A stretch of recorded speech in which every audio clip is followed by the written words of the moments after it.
Je rejoins maintenant Florent Rodeau pour la lecture des journaux français de ce vendredi. Bonjour Florent. Bonjour Philomé. Et vous débutez évidemment par les unes des journaux français. Elles sont consacrées à cette attaque au couteau dans les locaux de la préfecture de police de Paris. C'était hier. Et à la une de la plupart des quotidiens français, Philomé, une même expression, ou presque. On commence avec celle de Libération. Attaque à la préfecture, la police touchée au cœur. Tout a débuté vers 12h30, nous dit le journal, lorsqu'un informaticien muni d'un couteau en céramique indétectable par les portiques de sécurité attaque plusieurs de ses collègues. Titre quasi similaire ce matin pour Le Parisien. Aujourd'hui en France, tuerie à la préfecture, la police frappée au cœur cette fois-ci. Le journal qui, d'après une note interne de la préfecture, a pu retracer le fil des événements. Vous allez découvrir cette infographie. Tout aurait commencé donc aux premières images du bâtiment, premier étage, pardonnez-moi, du bâtiment. C'est là que l'individu âgé de 45 ans attaque 3 policiers au couteau, 3 des coups de couteau mortels.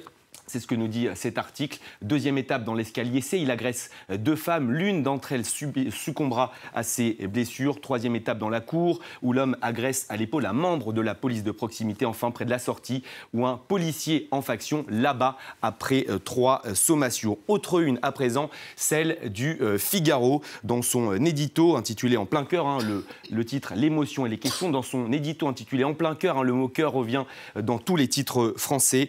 Eh bien, le journal écrit « La police nationale qui a déjà été durement éprouvée a le cœur qui saigne ». Le quotidien qui revient ce matin sur la grande interrogation après cette attaque. Le profil du tueur, troublant, nous dit le Figaro. Sourd et muet, porteur d'un léger handicap, l'homme était discret et un peu étrange. Ce sont les mots de ses collègues. Alors, coup de folie ou acte prémédité, le Figaro rappelle qu'une perquisition a été menée à son domicile, au domicile de l'assaillant converti à l'islam depuis 18 mois, lui qui était en conflit avec sa direction. On rappelle que sa femme a été mise en garde à vue. Cette attaque au couteau fait aussi la une de la presse internationale, notamment allemande. Vous avez parcouru un article de Die Welt. Oui, car au moment des faits, Anne Hidalgo déjeunait avec plusieurs journalistes européens, dont celui-ci, Peter Husch, correspondant du journal allemand Die Welt à Paris. Il raconte finalement comment la maire de Paris a appris la nouvelle. Dès que l'apéritif a été débarrassé, le premier message est arrivé sur son téléphone portable,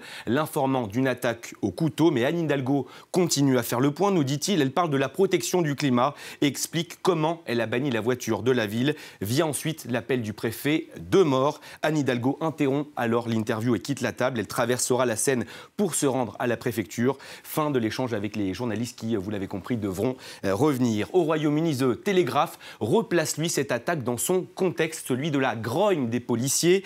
L'attaque a eu lieu au lendemain d'une marche de la colère à Paris avec plus de 20 000 policiers, nous rappelle le journal. C'était donc mercredi, sur leurs conditions de travail, mais aussi la flambée du nombre de suicides. 52 cette année contre 42 en général sur toute l'année.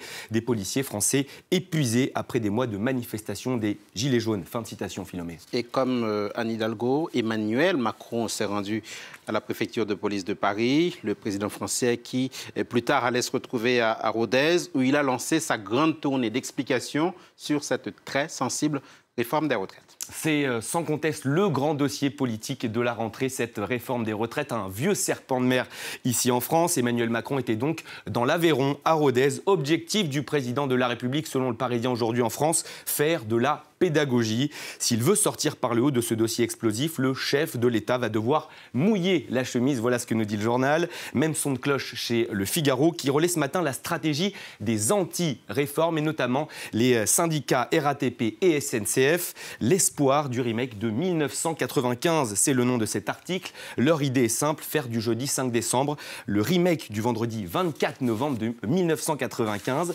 La date avait alors marqué le début d'une mobilisation d'ampleur qui avait conduit l'exécutif à retirer son texte. Le journal nous rappelle que le président, à l'époque, était un certain Jacques Chirac. Cette réforme des retraites, ça va être du sport, Florent Rodeau. Sans transition, l'équipe. Quelle belle transition, Philomé. Le sport, bien sûr, avec la une de l'équipe. Retour ce matin sur la 2e journée de la Ligue Europa. Soirée mitigée pour les clubs français. Défaite 2-1 de Rennes sur la pelouse de la Lazio de Rome. Et match nul 1 partout de Saint-Etienne contre les Allemands de Wolfsburg. Un match qui était le dernier sur le banc de Ghislain Printemps, 19e de Ligue 1. Il va être remercié dans les toutes prochaines heures. Ce matin, il sera remplacé par cet homme, Claude Puel, qui devrait être intronisé dans la journée. C'est donc lui qui sera sur le banc stéphanois lors du très attendu du derby, c'est face à Lyon dimanche. Merci Florent Rodeau, c'était votre revue de presse. On quitte cette actualité un petit peu grise